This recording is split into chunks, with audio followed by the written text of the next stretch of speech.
Dr. Varian, second, Mr. Christopher. Any discussion? All in favor say aye. Aye. Any opposed? Okay, Dr. St. Pierre. Yeah, good evening. Thank you, members of the board. We have two items under recognition here tonight that we're excited to tell you a little bit about and share with you. I'm going to have Dr. Laura Smith present the first item of recognition.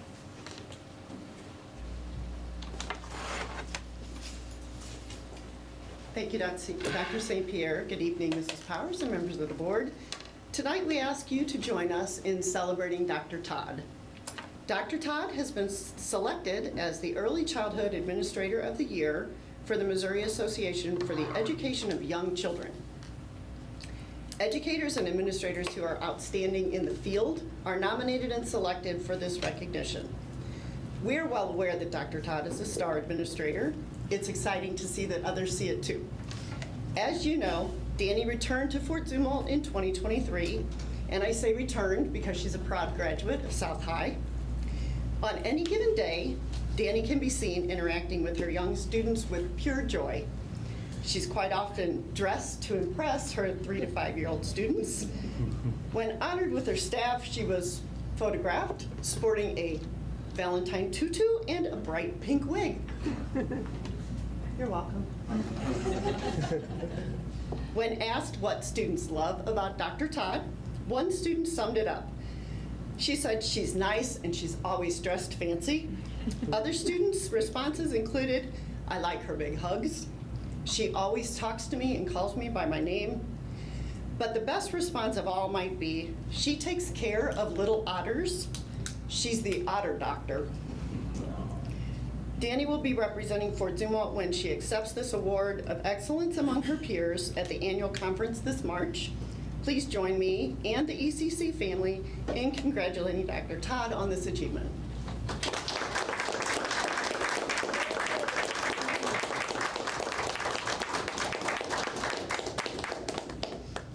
No tutu tonight?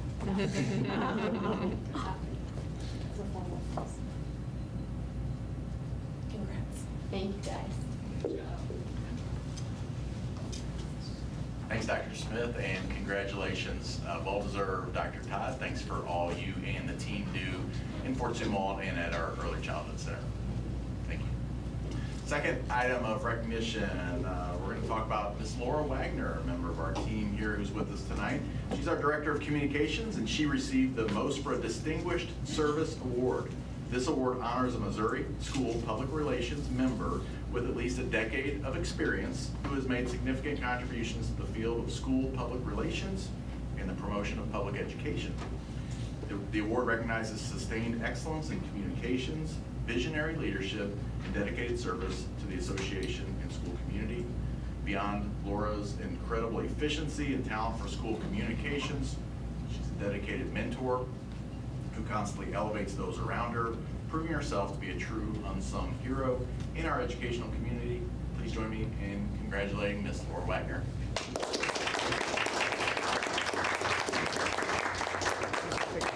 Who's going to take it? Selfie.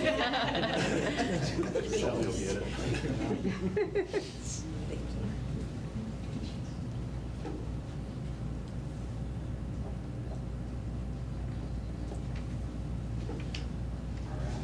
Throwback up there. Thank you. Thank you. Next, we have our comments for the public. Before we begin, please remember this is a board meeting rather than a public forum. The primary purpose of this meeting is to conduct the business of the board in a timely manner.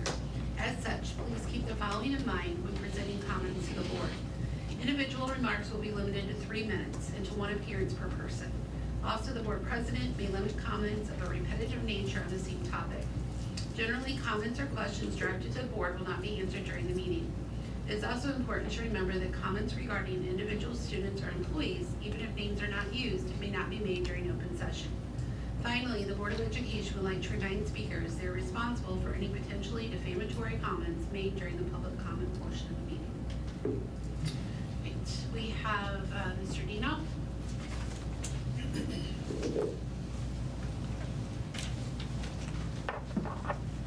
Thank you very much. Members of the Board of Education, my name is Arnie C. A.C. Dienoff, District Public Advocate, also running for the Board of Education. You know, education is super important to me because education has everything to do with our community. It makes or breaks our community.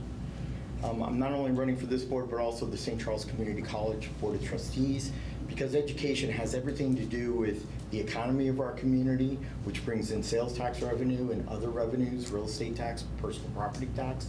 And it also has to do with public safety and the safety of our community.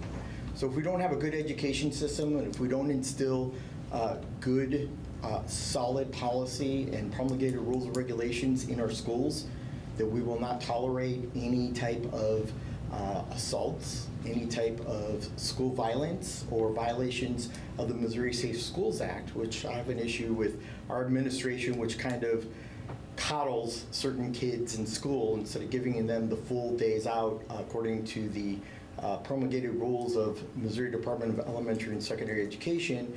We end up giving in-school suspension or detentions rather than sending a clear message not only to the child but to the parents that violence and assaults will not be condoned in our public buildings.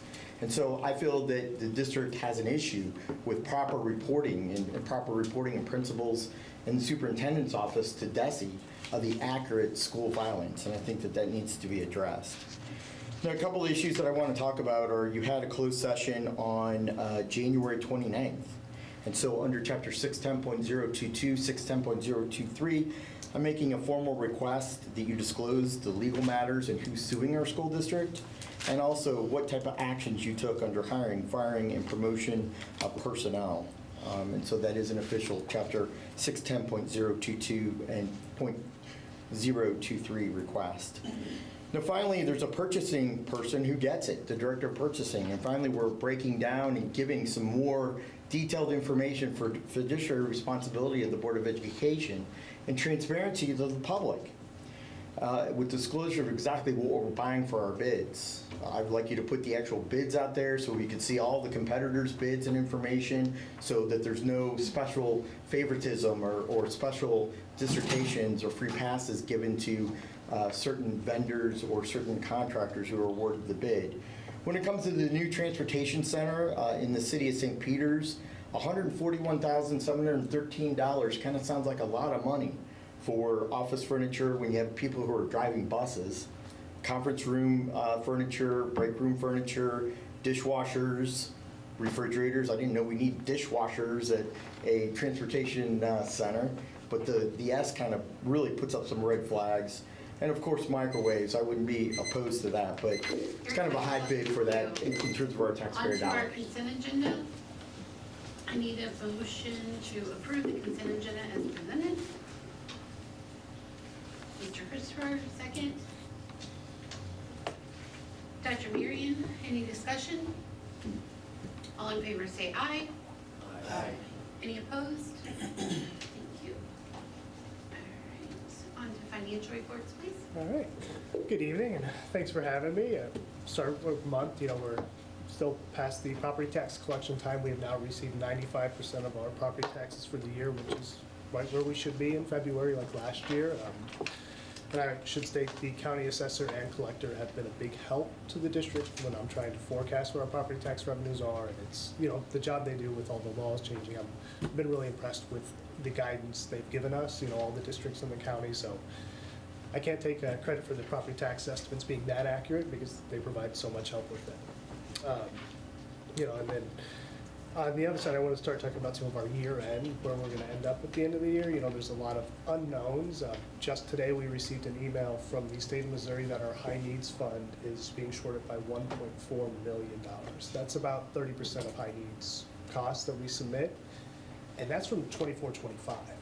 So we may not get that 1.3 million until the 26-27 school year for an expense we had 24-25. It really gets hard. To be honest, it's hard to have a balanced budget when you're told you're going to get reimbursed for something and the reimbursement may never happen or happen a year and a half down the road. We would have probably acted differently if we had known we weren't going to be reimbursed. There's other steps we would have taken. So there's been, I feel like it's a death by 1,000 paper cuts lately because we just keep getting emails like that, but that was a very substantial one. And just The other side of the year-end estimates right now, besides the revenue hit, our expenses look like they're gonna finish about 1.6 million under budget. Great news, right? Our expenses are gonna finish under budget, except for our medical claims have been growing. I'm gonna talk a little bit later about all we've done to control our medical expense, but they're still growing.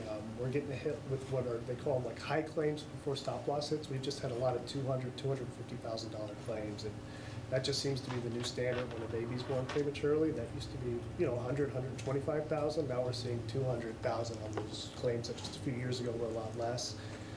It is concerning to me. We're doing a lot of that. I just want to be open that there is a good chance at the end of the year we have to have that fund at least $0. So I'm going to have to ask for a transfer from reserves to it if we finish like we did today.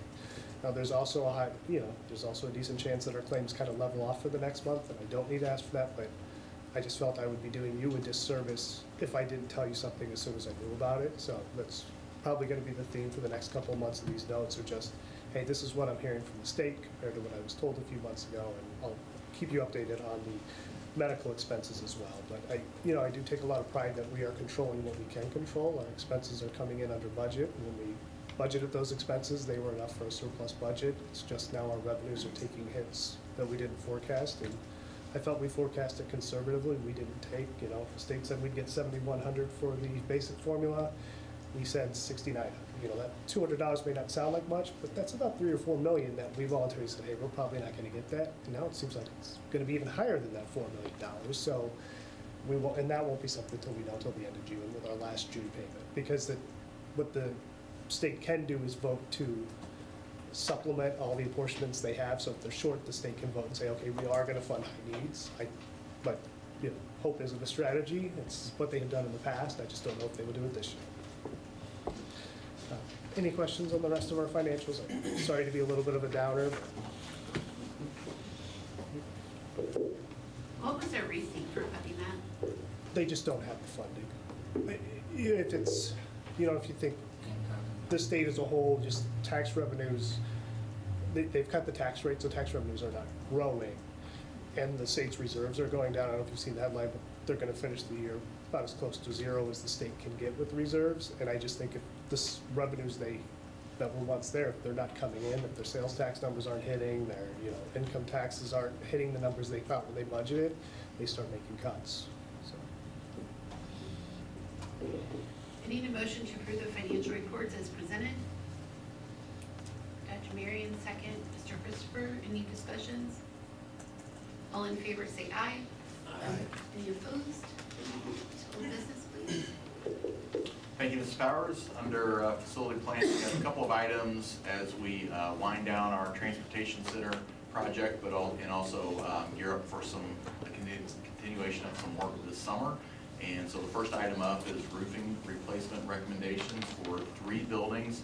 This is still ongoing work that we are completing as a result of the hailstorm that we had that hit O'Fallon really hardly in March of 2024. So we've got 3 more buildings that we're going to work on. The reason these are spaced out is a couple of reasons.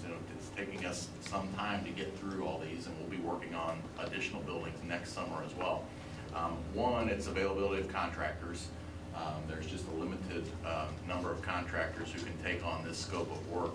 But 2, we have made the decision that we want this work to go on during the summer rather than during the school year. And so that obviously constricts us as well. But we've made that choice because roof work, just like if you have it done on your house, it's loud, it's smelly, it does not necessarily contribute to an environment that's conducive to teaching and learning. So we've opted to get these repaired over the summer, and that's why it's taken us a couple of summers to get all these taken care of. This is all funded by insurance, so that's good news there. And Lisa Kester is going to present this recommendation for the bids for the roofing. Thank you, Dr. St. Pierre. Members of the board, in your board packet was my memo to Dr. St. Pierre with our recommendations. As he had mentioned, the cost of these will be covered by insurance. So the base bid amount is for the roof repairs. In the alternate bid, we also asked them to give us a quote to replace gutters. As you can see, Jail Mud, Forest Park, North High, these are some of our older schools. The gutters they're very old. Some of them are 20, 30 years old. We kind of found that out when we did North Middle, so we got an alternate bid for that work as well. That would not be covered by insurance. So that would be something that we would pay for out of bond funds. And that was a total of $69,138. So my recommendation would be to approve the three contractors that were the lowest bidders. We did three bidders, so three contractors, so we'd have one at each school, and hopefully they can concentrate on that school and get it done, and we wouldn't run into problems, kind of like we had this year. We had two vendors, two contractors, and they hit multiple schools, and we just took on too much work that we couldn't get done. So I think we've got a good plan. These are good contractors, so I was asking for the board's approval to move forward with these contracts. And any questions, I'll be happy to answer. I need a motion to approve Forest Park Elementary J.O. Mudd North High School roofing replacement recommendation as presented. Ms. Byrd, second. Dr. Marion, any discussion? All in favor say aye. Aye. Any opposed? Next item, thank you very much. Next item has to do with flooring. So the board has already approved some HVAC work to be completed this summer. And that is part of our bond plan to upgrade our HVAC units throughout the district that are in dire need of replacement. One of the ancillary pieces that goes along with this construction project is we're carrying out a lot of window unit air conditioners in individual classrooms, and we're replacing them with larger units.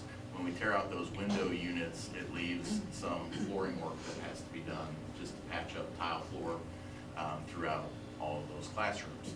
So Lisa, we put that out to bid as well, and we have that recommendation to do that work this summer. Thank you, Dr. St. Pierre. Again, another memo from me for some more work. We did get several bidders on this, and Countryside Carpet and Interiors, located here in O'Fallon, actually was our low bidder this year. The amount of their bid to do all the flooring replacements at 4 schools that are having HVAC repairs is $110,751. So we're getting all, you know, like Dr. St. Pierre said, all the where the units are coming out, we're replacing. And then we do have some larger rooms at North Middle that we are actually going to abate because the floor tile underneath these units are asbestos. So we're going to abate those whole rooms and replace the whole rooms. There's about 10 of those classroom, or 12 of those over there. So hopefully we'll get North Middle almost free of asbestos with this. So I'm just asking for the board's approval to award this to Countryside. And we have worked with them before in the past. It's been quite a while. They are a good company. I did check references again and got very good recommendations for their work. So I need a motion to approve for North Middle School, Pleasant Point Elementary, Rock Creek Elementary, West Off Elementary flooring renovation recommendations as presented. Mr. Christopher, second. Ms. Byrd, any discussion? All in favor say aye. Aye. Any opposed? All right, thank you.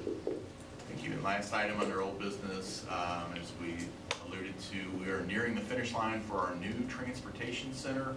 And we're really excited about getting the team moved over into that new facility, and it's time to purchase furniture. And so we have information on that recommendation to purchase that furniture for our new facility, and Lisa will present that as well. thank you. Last item, I promise. Jessica Bowman, the Director of Purchasing, actually put all this together. She's not here, so we present it for her. But her and I worked together with the designer. We got the furniture selected and went through that. And the total for all the office furniture, because we have a lot of staff over there that have obviously office needs, and that totals $141,713.35. And that will be going to various vendors. It's not all to one vendor, because certain vendors provide certain items.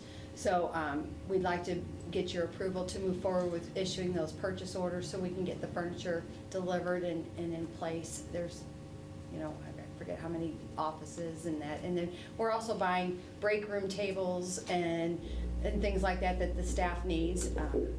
The stuff they have is very, very old and in disrepair. Yeah, we do a lot of training over there at our Yes. transportation center. We know board priorities, recruitment and retention. We're very, very happy with the progress that our wonderful HR team has made in getting our staff up to where we would like for it to be at a comfortable level with our bus drivers. This is an issue that all districts are facing. We are better staffed in our transportation team than I think we've been probably in 8 years, I would imagine. At least. So we're in really good shape. We've put a lot of effort towards recruitment and retention. This facility will help with that. Anybody who's familiar with our current facility, it's run its course. So we do a lot of training there, and there are a lot of layovers for drivers. So drivers typically will have a morning run and then a PM run, and there's a gap of time in between where they're not working necessarily. So they'll come back to base and they'll either do some personal work on a computer, or they'll sit and hang out. And so providing that space that is comfortable, clean, and a good environment for them is really important, and works towards that goal of recruitment and retention. And then, Jessica had also said there's some appliances, because we have several break rooms. So we're providing the microwaves, the dishwasher, so that we can do the dishes, if they have dirty dishes, things like that. There's actually 3 break rooms at that facility. So that's why there's some duplicates on refrigerators, dishwashers, things like that, so. I need a motion to approve the transportation center furniture purchasing recommendation as presented. Mr. Christopher, second. Mr. George, any discussion? All in favor say aye. Aye. Any opposed? Thank you. Thank you. Thanks, Lisa. And finally, under old business, we have a continuous school improvement plan update. This is our 3rd quarterly update, and we're going to focus on, as Brian mentioned earlier, efficiency operations. And Brian and many others have done a good job of spending attention in this area to help us spend our dollars in the most efficient manner possible. So Brian's going to hit some of the highlights as they pertain to efficiency and operations. All right. So the first part of we have 3 goals. Our first goal is efficiency, or auditing district procedures. That's, to me, that's a very wide mandate. Do you think of our annual audit? He comes here in December and he talks about how we did. To me, that's probably the least impactful audit we do, because I've never found savings from a financial statement audit. We do find savings from these other audits. The annual safety, we do one conducted with the local fire department. We do walk-arounds. We also have, I would say, almost a constant safety eyes out, like I'm seeing that court over there. I'm not too happy. And the reason why we put so much emphasis on that, falls are our single largest contributor to our liability insurance cost and our workers' comp. And we're down right now, which is great, but if you remember a couple of years ago, just last year, our rates went up so much because we had a bad history. That history is now trending back downwards, and it's truly the work of going around. And, JB, we spent some time the other week just looking at one classroom, trying to figure out how to make it safer, because we really do look at it on that level. It's like, how can we make every space safe, because avoiding one fall saves us so much. And we don't want our employees falling, or our public, or our kids. We want people safe when they're in our buildings. The financial and grant audit, that's what I talked about. I would be embarrassed if we didn't pass that every year. There's no reason we shouldn't pass that audit every year. We also get grant audits from DESE. Those are very involved. We've done a great job, I'd say, the past 2 years on those. Laura Smith and her team have really sped up how long it takes to get our grants approved. Now, how long it takes them to pay after they're approved, that's a different story, but we've cut months off the timeline on how long it took DESE to approve our IDEA audit. So I'm really happy with that, because in theory that would lead to earlier reimbursement, and maybe that's just a few years down the road. Another thing we do is a personnel audit. You got to make sure you don't have fictitious employees. That's always, oh, it died. Turn it off. Yep, I'm grabbing the other one for you. Yeah, try this one. There we go. All right. Oh, the battery's blinking on it too. Thank you. So if we go back to the personnel, the first thing we look at is to make sure there are no what's considered a fictitious employee. That's a common source of theft in a business. I feel confident we don't have that. We have great procedures in place, you approve it, HR enters it, payroll business office, goes back and says, oh yeah, there's Brian Whittle. I can see he was hired on this board date. That's what we do with every employee. That's a constant audit we're doing. There's no unapproved positions. All the salaries are accurate. We can trace them all back to board docs. Also, that analysis resulted in a reduction of 15 positions through attrition. Nobody is fired. We have enough turnover every year. We have over 100 people who leave the district every year, so there's always chances for improving our staffing counts. And we have very good, I'd say, accurate staffing and location reporting of who's in this building at any given time. We've done that through our audits. Upcoming slides, I'm going to talk more about how just auditing our benefit plan as a whole. And then we've also done the physical needs assessment, which launched later last summer, and we have started a demographic study as well. And those, we've talked about at the time, but we really think that'll help us plan for our future needs better and make sure we're allocating our money properly going forward. This area, I'll try not to babble too much. This is what I love doing. It's my favorite part of the job. What we do for cost efficiency, I come in and I look at what are our largest bills that we can control. We go through them. Benefits is obviously the largest one. I started looking at the medical and pharmacy contract. There were some costs that were identified above standards. We made, before the 10-1 plan year, so a year and a half ago, we made significant changes to that contract. No medications, at that time, everything stayed the same in our formulary. We just negotiated better rebates. And those better rebates and medicine costs, and those are estimated to save $2.5 million a year. So when I was talking to you earlier about we might need $2.5 million, without this we would need $5 million, which is a lot.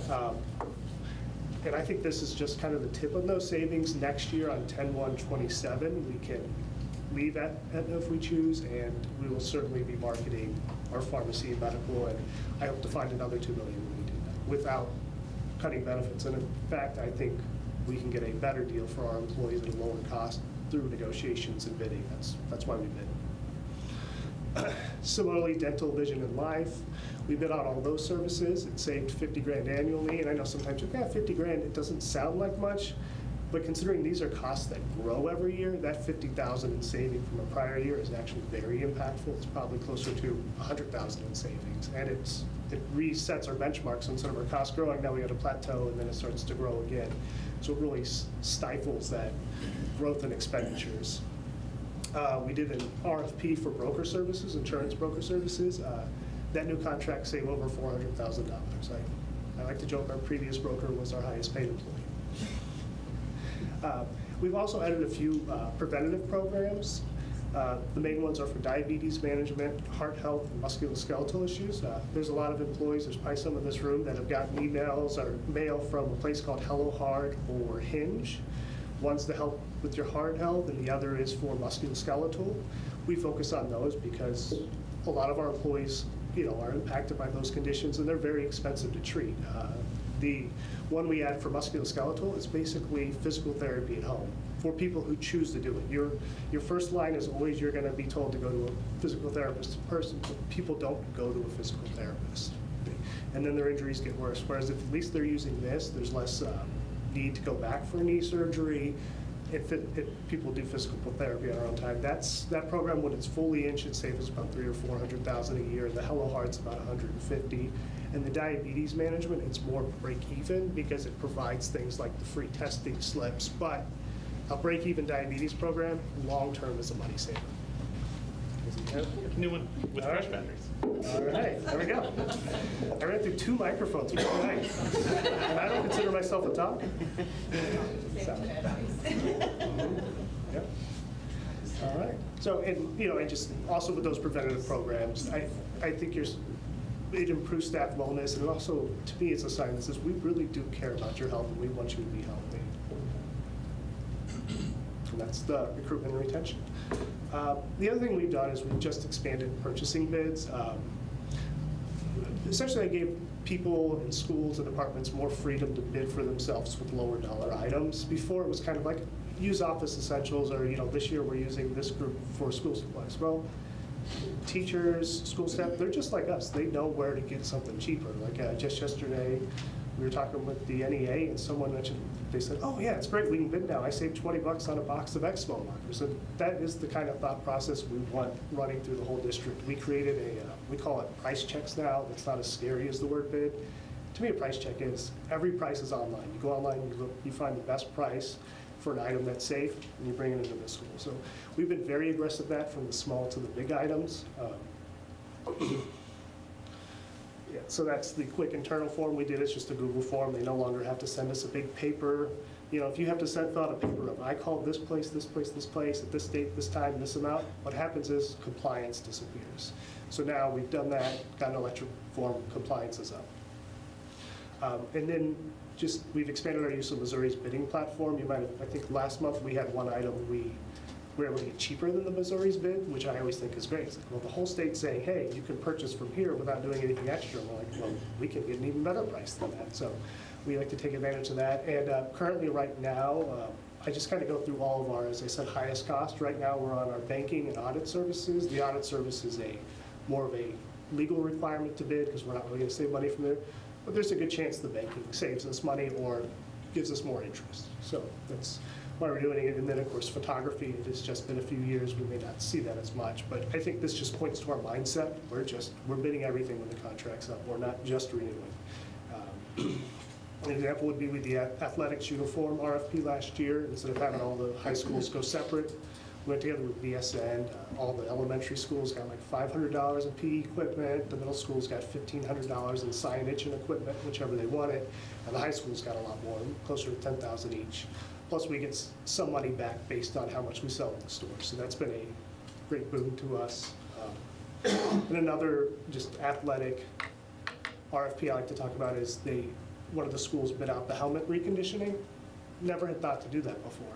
They stayed with the same company, but it's going to be like $5,000 less. So, you know, sometimes you can just kind of poke those vendors and say, hey, you don't just have our business by right. You're going to have to earn it to be competitive. And, you know, once they sign that, we do try to be good partners with those businesses, pay them timely, respect the contract. But during the bid, we can be a bit aggressive with them. The other thing with cost efficiency, you've heard me talk about this a few times, reducing our reliance on leases. You know, it frees up future money and saves money and interest. That's what we're doing.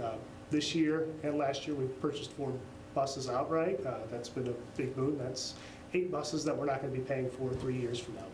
We own them. And I think as we transition away, we'll end up saving hundreds of thousands in interest costs. It's going to be a long road to get there, but that's one of the things I want to get to. And the other is, you know, funding. What's our dollar account? What do we have to do to make sure we don't have to borrow money for operations? We've done a district-wide analysis of all revenue sources, and we've built forecasting tools that, you know, kind of say, based on this trend, where will we be in 5 years? That helps us make decisions. Cash flow improvement. As Lisa was talking about those roofs, they're very expensive, but fortunately insurance paying for it. I realized we could ask for reimbursement quicker. We used to just wait till the end of everything had wrapped up, and then we're gonna ask for reimbursement. I didn't feel too comfortable about putting out $10 million and then asking for reimbursement, so we got forward reimbursement before we even started spending money. So they gave us $2 million. I look at us with interest, they gave us $2 million at $50,000. So just a little way to get a little more money. We did a little realignment during that revenue review. There is a non-property tax revenue that we were putting in debt service. I think it was just more momentum, like years ago. That's what districts typically did, but that it's a source that we can put in our capital projects fund. We're $1, in my opinion, $1 in a capital projects fund. We can use that for a lot of things. $1 in a debt service fund can only be used for debt service, and our debt service is fully funded by property taxes. That's what the voters wrote on, and there's no reason to have another revenue source in there. This one's kind of small, but it's just, I think, to our mindset. On our transportation contract, when we do those leases, part of the finance charges we found out were really repair costs, because they do some repairs for us for free. Well, a repair cost, that's reimbursable, interest is not. So we had them accurately tell us how much was going to repair costs so we could get transportation reimbursement on it. And I think fundraising, it's a work in progress, but we've done digitized internal fundraising forms, so the processing's faster. It's not one of those where you you can't expect parents and teachers to plan a month in advance, so now it's a lot quicker. We have a low-fee fundraising platform we use across the district. The only fee is essentially what the credit card companies charge.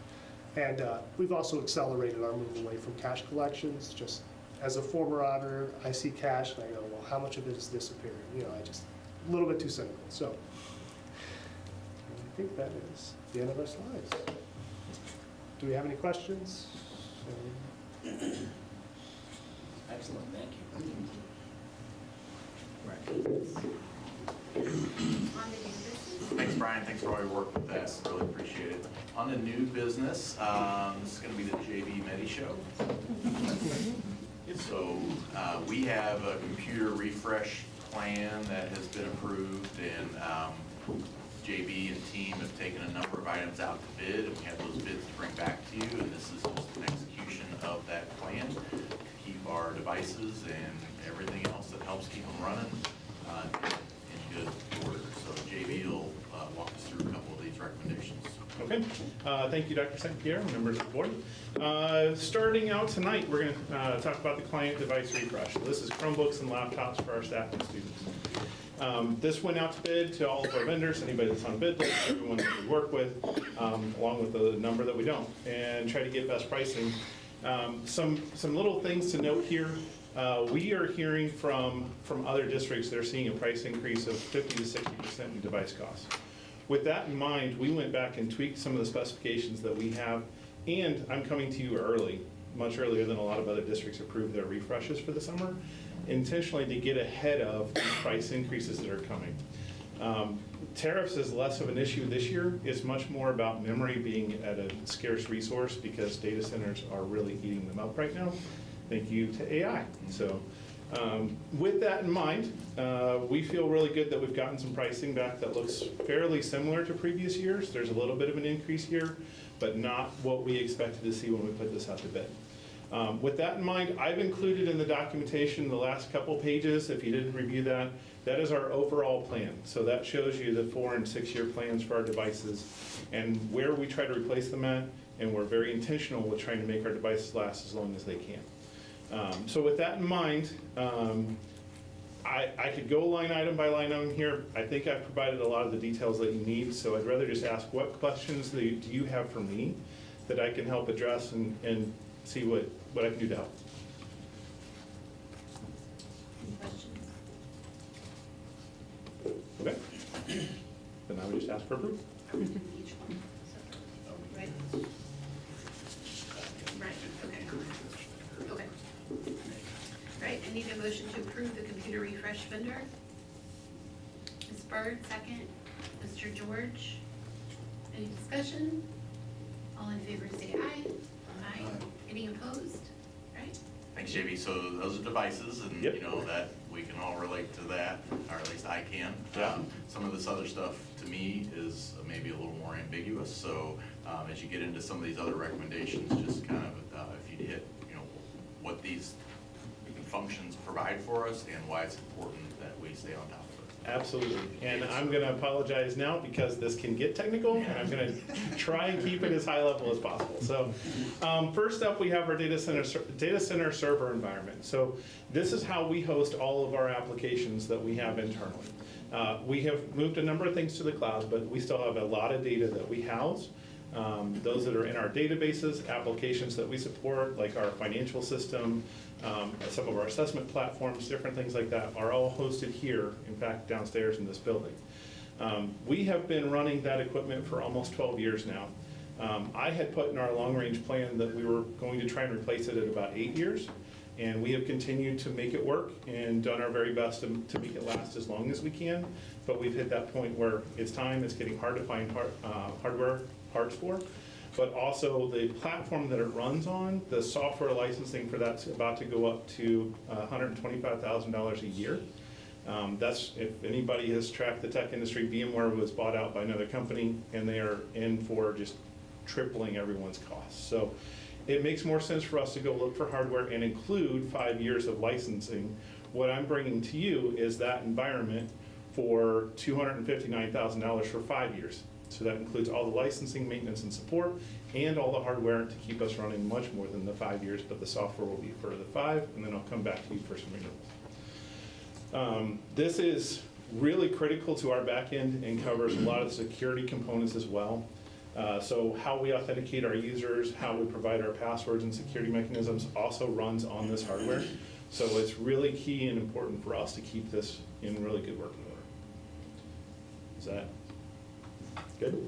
That's good. I need a motion to approve the data server recommendation. Sorry. I am completely, my brain, sorry. Mr. Christopher, second, Dr. Marion. Any discussion? All right, all in favor say aye. Aye. Any opposed? All right, thank you. JV on the firewall maintenance. Next one up is firewall. So with this, this is just our yearly maintenance and support renewals. This is an E-rate project, which means that the price here that I'm presenting you is the full cost of the bill, but we'll get reimbursed for 45% of that based on our free and reduced lunch count from E-rate. We followed all the processes necessary. We filed all the correct paperwork. We worked with our consultants on that to ensure that it's filed correctly. This was posted on the national bid board for E-rate. So we have followed all the steps. We have gotten this in the past, so we see no issues in getting reimbursed again this year. There's been nothing coming out and saying that wouldn't happen. So this is simply an ask for another year to support our district firewall to keep us secure. I need a motion to approve the E-rate program firewall maintenance and license renewal recommendation as presented. Dr. Marion, second. Ms. Byrd, any discussion? All in favor say aye. Aye. Any opposed? Two more, JV. All right, network wiring, we're getting there. So this is a project to get ahead a little bit on some things that Lisa's planning for HVAC replacements in a future year. So not summer of 26, but summer 27. Does that sound right? Okay. We are looking at potential HVAC replacements in 2 of our elementary schools. This bid was to get ahead of that and take care of wiring cleanup to meet fire code. We are finding increasing issues where the local fire codes have been getting more and more strict. We're trying to get ourselves ahead of that and provide ourselves time to have it done before we even start ripping ceilings open for that construction work. So this again is an E-rate project, so this will be reimbursed back at a 45% rate. I need a motion to approve the E-rate program networking and wiring recommendation as presented. Mr. Christopher, second. Any second? Ms. Byrd, any discussion? All in favor say aye. Aye. Any opposed? A battery backup, which is Yep. not for our tabletop microphones. No, that's on a future plan. UPS battery backups, this is for our network equipment, so hardline network switches along with our access points and our security cameras. This is to keep those running in the event of a power failure in a building. This is year 3 of our 4-year refresh plan, so this is just a continuation of what we've been doing over the past several years to ensure that we can continue to operate for at least some amount of time if the power goes out. We can't get more than about an hour on batteries, but it's an hour more than we would get if we had no batteries at all, and certainly provides us the time to communicate with our parents and community. If there's something going on, we can spend the time getting buses rolling if we had to get students out of the building. It's providing that initial emergency response time. That's why this is so critical to make sure those batteries are in good shape. Again, this is an E-rate project, so this will be funded back from the E-rate program. I need a motion to approve the E-rate program UPS battery backup units recommendation. Dr. Marion, second. Mr. George, any discussion? All in favor say aye. Aye. Any opposed? Thank you. Thank you all. All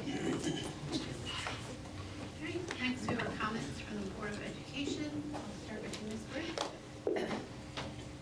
Thank you. Thank you everyone for all of that work that you guys put into all those bids. Really appreciate that.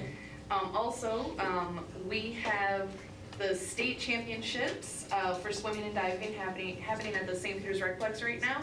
We have students competing there, so wishing them the best of luck. And also, enrollment for the 2026-2027 school year will open online on March 4th.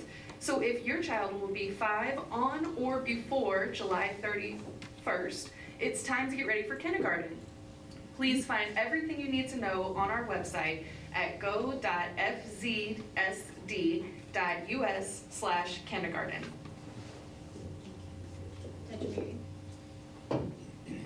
Thank you. I also want to thank Brian and Lisa and JB for all the work you do to find those cost savings. It's a little bit goes a long way, that multiplies, so huge, and I think our budgets are just going to keep getting tighter. That's kind of the state of affairs right now, and we'll have to figure out ways to ride it, so appreciate that. It's more important than ever.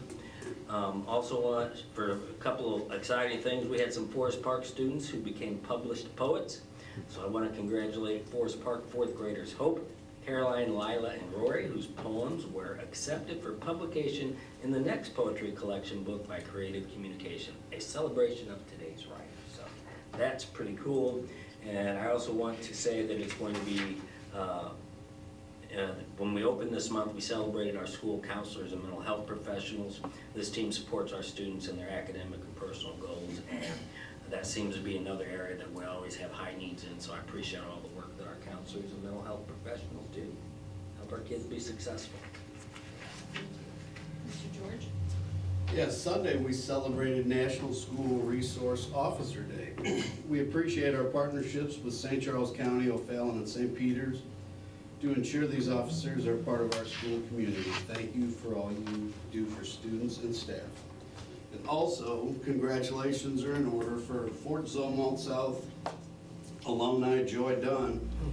Her and her Olympic teammates won the hockey gold medal just a few hours ago. So that was very exciting. They were about 2 minutes away from a silver medal when they tied it up and won it in overtime. And good luck to the men's team who plays tomorrow. Thanks for spoiling it for us.